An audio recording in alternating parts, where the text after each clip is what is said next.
ये प्रवासी ईरान, भारत, नेपाल, श्रीलंका, पाकिस्तान, अफगानिस्तान और चीन सहित अन्य देशों से हैं। अमेरिका को इनमें से कुछ देशों में सीधे निर्वासित करने में कठिनाई होती है। Follow us. अमेरिका के राष्ट्रपति डोनाल्ड ट्रंप के प्रशासन द्वारा निर्वासित किए गए विभिन्न देशों के लगभग 300 लोगों को पनामा ने एक होटल में हिरासत में रखा है तथा अंतर्राष्ट्रीय प्राधिकारियों द्वारा उनकी स्वदेश वापसी की व्यवस्था किए जाने तक उन्हें वहां से जाने की अनुमति नहीं दी जा रही है। अधिकारियों ने कहा कि 40% से ज्यादा प्रवासी अपने वतन स्वेच्छा से लौटना नहीं चाहते और होटल के कमरों की खिड़कियों पर इन प्रवासियों ने मदद करें और हम अपने देश में सुरक्षित नहीं हैं जैसे संदेश लिख रखे हैं। ये प्रवासी ईरान, भारत, नेपाल, श्रीलंका, पाकिस्तान, अफगानिस्तान और चीन सहित अन्य देशों से हैं। अमेरिका को इनमें से कुछ देशों में सीधे निर्वासित करने में कठिनाई होती है, इसलिए पनामा को एक पड़ाव के रूप में इस्तेमाल किया जा रहा है। पनामा के सुरक्षा मंत्री फ्रैंक अब्रेगो ने मंगलवार को कहा कि पनामा और अमेरिका के बीच प्रवास समझौते के तहत प्रवासियों को चिकित्सकीय देखभाल और भोजन मुहैया कराया जा रहा है। पनामा सरकार अब निर्वासितों के लिए एक सेतु के रूप में सेवा करने के लिए सहमत हो गई है, जबकि अमेरिका इस अभियान का सारा खर्च वहन करेगा।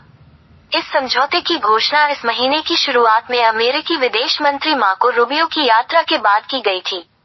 पनामा नहर पर नियंत्रण वापस लेने की ट्रंप की धमकियों के कारण राजनीतिक दबाव का सामना कर रहे पनामा के राष्ट्रपति जोस राउल मुलिनो ने पिछले बृहस्पतिवार को निर्वासितों की पहली उड़ान के आगमन की घोषणा की थी।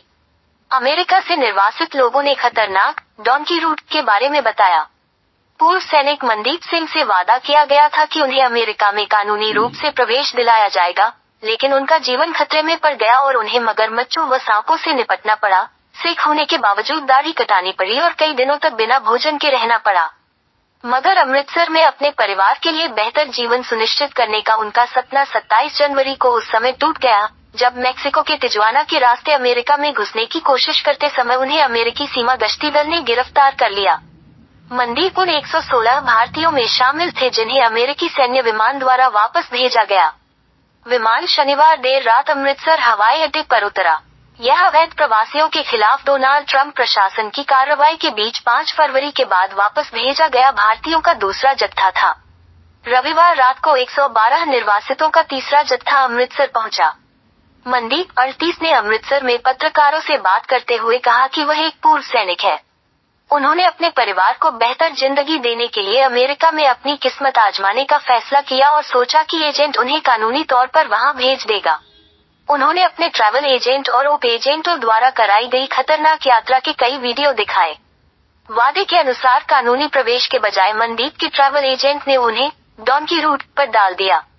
ये प्रवासियों द्वारा अमेरिका में प्रवेश करने के लिए इस्तेमाल किया जाने वाला एक अवैध और जोखिम भरा मार्ग है।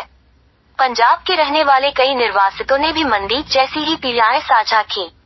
शनिवार को लौटे निर्वासित लवप्रीत सिंह ने डॉन्की रूट से गुजरने की कठिनाइयों को साझा करते हुए बताया, पनामा के जंगलों से होकर गुजरना बहुत खतरनाक था। हम किसी तरह सांपों, मगरमच्छों और अन्य जानवरों से खुद को बचाने में कामयाब रहे। अमृतसर जिले के जसनूर सिंह के परिवार ने कहा कि उन्होंने जसनूर को अमेरिका भेजने के लिए 55 लाख रुपए खर्च किए। परिवार के एक सदस्य ने बताया, हमने धन जुटाने के लिए अपनी संपत्तियां, वाणिज्यिक वाहन और एक भूखंड बेच दिया। जसनूर उस अमेरिकी सैन्य विमान में सवार थे जो रविवार को अमेरिका में अवैध रूप से रह रहे 112 भारतीयों को वापस लाया था। अपनी आपबीती बताते हुए मनदीप ने कहा, जब मैंने अपने एजेंट से बात की तो उसने कहा कि 1 महीने के भीतर मुझे कानूनी तरीके से अमेरिका ले जाया जाएगा। एजेंट ने 40 लाख रुपए मांगे, जो उन्होंने 2 किस्तों में चुकाए। यात्रा पिछले साल अगस्त में अमृतसर से दिल्ली की उड़ान से शुरू हुई थी।